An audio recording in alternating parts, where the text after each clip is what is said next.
हरे कृष्णा, जय हिंद, नमस्कार दोस्तों, मैं नमस्ते साथी के साथ आपने देखा होगा रिएक्शन चैनल। आज का टॉपिक ये है कि आप लोगों को पता है कि मालदीव्स का हालत बहुत खराब हो चुका है कि वो भिखारियों से जाकर भीख मांग रहा है। समझ पाए आप लोग? तो इसी के ऊपर सना ने एक वीडियो बनाया है। चलिए वीडियो देखते हैं। उम्मीद आप लोगों को देखने में बहुत मजा आएगा और वीडियो के ऊपर चर्चा हम आखिर में जरूर करेंगे, इसके लिए आखिर तक बने रहिए। तो स्टार्ट कर दोस्तों, अगर नए आए हैं और वीडियो रेगुलर देख रहे, सब्सक्राइब नहीं करें या सब्सक्राइब बटन में क्लिक करो। गला खराब है यार, फिर भी बोल रहा हूँ, सब्सक्राइब में क्लिक करो। स्टार्ट कर देंगे। 3 2 1 स्टार्ट। अगर आपको याद होगा कुछ अर्सा पहले एक कंपैरिजन शुरू हो गया था मालदीव वर्सेस लक्षद्वीप। तो मालदीव्स वालों ने इंडिया के प्राइम मिनिस्टर नरेंद्र मोदी को बुरा भला कहा, इंडियंस का भी मजाक उड़ाया, लक्षद्वीप के हवाले से डेवलपमेंट के हवाले से भी काफ़ी बातें की। तो इंडिया में ना एक ट्रेंड शुरू हो गया था बायकॉट मालदीव्स, और इंडियंस ने भी हुब्बुल वतनी का भरपूर मुजाहिरा करते हुए मालदीव का बायकॉट किया। वो अपनी बुकिंग फ्लाइट्स की कैंसिल कर दी, होटल्स की बुकिंग कैंसिल कर दी और मालदीव जाना ही छोड़ दिया। आज मालदीव के इतने बुरे हालात हैं कि मालदीव बैंकक्रप्ट हो गया और आईएमएफ के पास बेल आउट पैकेज के लिए पहुंच गया है। क्या कहेंगे, इंडिया के साथ पंगा लेना इतना ही खतरनाक है किसी मुल्क के लिए? देखें, बात यह है कि आपने बताया उस आइलैंड पे वो गए हैं, उन्होंने कोई ज़बरदस्ती नहीं की। पहली बात तो ये, वहाँ पे गए हैं नरेंद्र मोदी जो प्राइम मिनिस्टर हैं वहाँ के, उन्होंने वहाँ पे बीच पे वहाँ का लोकल फूड ट्राई किया है, फ़ोटो सेशन हुआ है। अभी रिसेंट हमारे इलेक्शंस हुए हैं, तो आजकल की कोई भी कैंपेन है, कोई भी नज़रिया आपने प्रचार करना है, वो मीडिया के थ्रू ही है। सोशल मीडिया के बगैर जो है, it is actually the voice of people and you have to use it any way in your daily life. तो मेरे ख्याल से पंगे वाली बात शायद लोगों के दिल पे ना गुजरे, लेकिन ये एक फैक्ट है कि आपका मुल्क अगर भीख मांग रहा है या आपने उस तरह का आउटपुट या मेहनतें नहीं की हुई या रेवेन्यू जनरेशन आपका with in your own country अच्छा नहीं है, तो इवेंचुअली आपने जिन लोगों से फेवर्स ली हैं, हमारा आईएमएफ पैकेज क्या कहता है?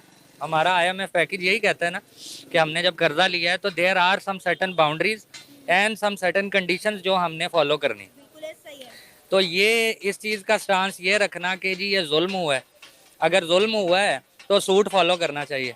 सूट फॉलो इस तरह से होता है कि आपने अगर किसी से इमदाद ली है, बेल आउट पैकेज है, तो आपको उसको टेबल पे रख के टॉक्स करनी चाहिए, ना कि आप उसको ये देखें कि उसका मैग्नीट्यूड क्या है, वॉल्यूम क्या है, और आप भी अपनी कैंपेन लॉन्च कर दें। सर, हम ये कह सकते हैं कि आज के दौर में पावर और पैसा ही सब कुछ है।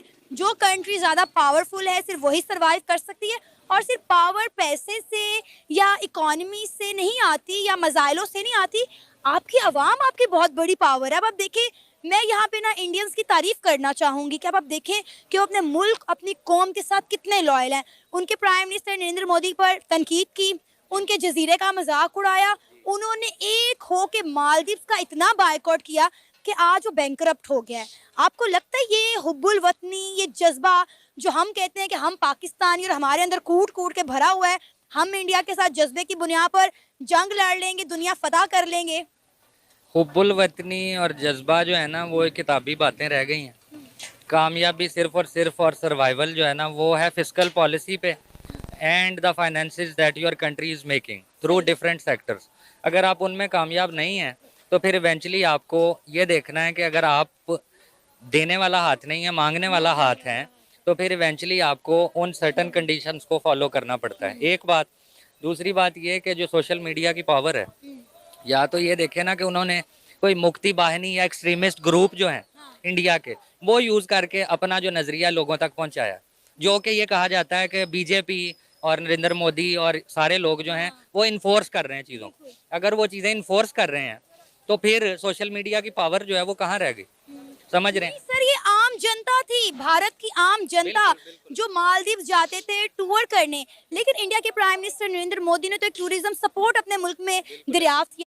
ये मुक्ति बाहिनी इन्फोस उसको ऊपर दबा दे रही, क्या बोल रहा है मुझे समझ में नहीं आ रहा है यार। सिंपल बात है, हमारे जो आवाम में हमारे जो पब्लिक है वो मालदीव नहीं जाना चाहते, बहुत सारे।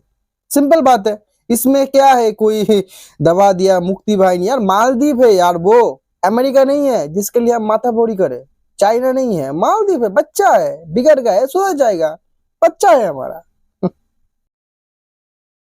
है ना कि भाई आपको मालदीव जाने की जरूरत नहीं, आप वो नज़ारे अपने भारत में एंजॉय करें। मालदीव्स को ये बात खटकी और उन्होंने ऐਵੇਂ ही जो है वो मतलब कहते हैं उड़ता तीर ले लिया और इंडिया के प्राइम मिनिस्टर नरेंद्र मोदी को बातें सुनाना शुरू कर दी।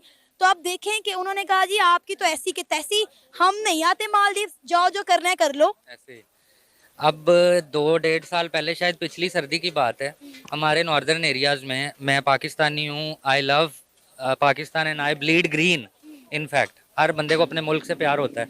हमारे लोग बर्फ में गाड़ियों में जकड़े गए, तो वहाँ पे क्या हुआ, होटल्स के रेट 4 गुना बढ़ गए। वो टूरिज्म रिजॉर्ट्स ही थे ना, तो हमारे अंदर वो हुबल हमारे इंसिडेंट की बात कर रहे हैं ना, मेरा ख्याल है पिछले साल की बात या पिछले से पिछले साल की, 2 साल पहले की बात है। छोटे छोटे बच्चों की जो छोटे- कैजुअलिटीज छोटे- हुई, डेथ्स हुई, ठीक है ना। तो ये चीजें, अब इस चीज पे आप इस चीज को देखें, मेरी बात यकीन करें मेरे रोंगटे खड़े हो गए हैं ये वाकया याद करके। मैं थोड़ा सा अपने व्यूअर्स को बताना चाहूंगी कि हुआ क्या था कि पिछले साल की, मेरा 2 साल पहले की बात है कि मरी ट्रिप पर जाने वाले जो लोग हैं वो ठंड की शिद्दत बर्दाश्त ना करने की वजह से अपनी गाड़ियों में मर गए थे। वहां पर इतनी हैवी किस्म की मरी में स्नोफॉल हुई थी कि वहां पे गाड़ियां जैम हो गई थी और हमारे वहां के रेस्टोरेंट वालों ने क्या किया, अपने रेस्टोरेंट्स के रेट बढ़ा दिए। 10 टाइम्स एक अंडा 400 रुपए का कर दिया गया। एक चाय का कप जो है उसके रेट बढ़ा दिए गए।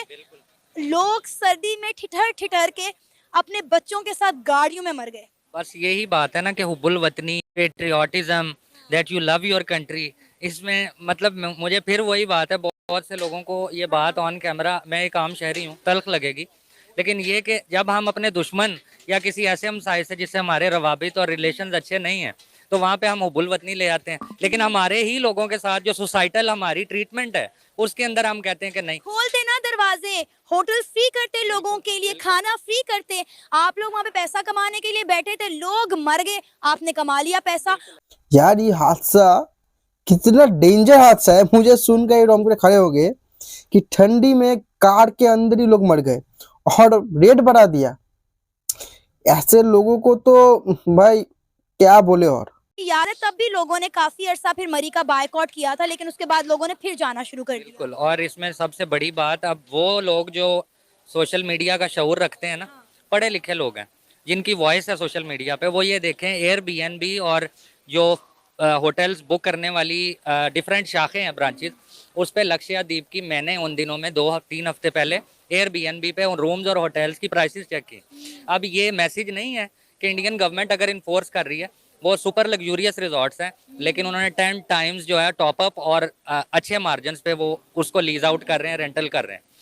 सारे मामले पे यही कहना चाहेंगे कि कोई ऐसा कंट्री है जिसके पास अगर अपनी कोई चीज नहीं है, वो एक टूरिज्म पे ही चल रहे हैं, ठीक है, तो वो अपने टूरिज्म को डेवलप करे, ठीक है। दूसरे किसी कंट्री में कोई जगह दरियाफ्त होगी या डिस्कवर होगी, उससे जेलसी ना करे, ठीक है। उस पे वो जेलसी कर रहे हैं, तो फिर जिसकी वजह से इंडिया तो एक सुपर पावर है, एटॉमिक पावर है, ठीक है, और इतना बड़ा मुल्क है, वहाँ की मंडियाँ, वहाँ की हर चीज, ठीक है, और वहाँ पे उसके साथ सुपर पावर नहीं है हम लोग, अभी सुपर पावर नहीं है, बोलने से नहीं होता, सुपर पावर नहीं है हम।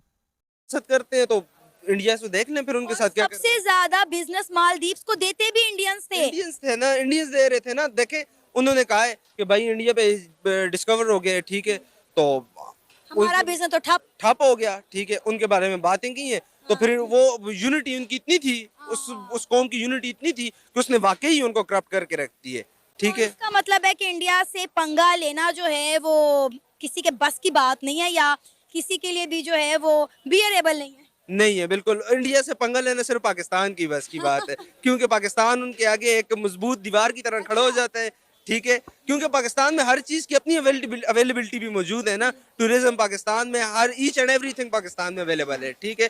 तो इस वजह से मालदीव में तो सिर्फ और सिर्फ टूरिज्म ही था, अदरवाइज और कुछ भी नहीं था। इस और वजह वो भी इन्होंने इंडिया से पंगा लेकर अपना तबाह कर लिया, क्योंकि इंडियंस ने पहले फ्लाइट्स अपनी कैंसिल की, होटल की बुकिंग कैंसिल हुई, वहाँ पे खाने पीने के जो रेस्टोरेंट थे उनको अच्छा खासा घाटा हुआ, और अब जो है वो चलो मालदीव दोस्तों, जो है वो अच्छा इसे खासा कहते जो है हैं वो बद-बद bankrupt की हो गया बात, और IMF के पास बात पहुंच बात गया। की बात तो होता है। इसलिए कहते हैं कि अगले से दुश्मनी करते वक्त देख लेना चाहिए कि आपका दुश्मन है कौन। बिल्कुल देख लेना चाहिए ना कि दुश्मन कौन है हमारा, छोटे है या बड़े। अब चुंटी हाथी से पंगा ले, हाथी को तो कुछ भी नहीं होगा, चुंटी का तो बेड़ा गर्क हो जाएगा। तो यही वजह हुई है इनके एक साथ। बात देखें, मुझे ना इंडियंस में यूनिटी बड़ी नजर आई। यूनिटी वो लोग, आपने देखा? बस यूनिटी बहुत है उनमें, इसमें कोई शक ही नहीं है, यूनिटी उनमें बहुत है। इसी वजह से उन्होंने देखे मालदीव का बेड़ा गर्क करके रख दिया।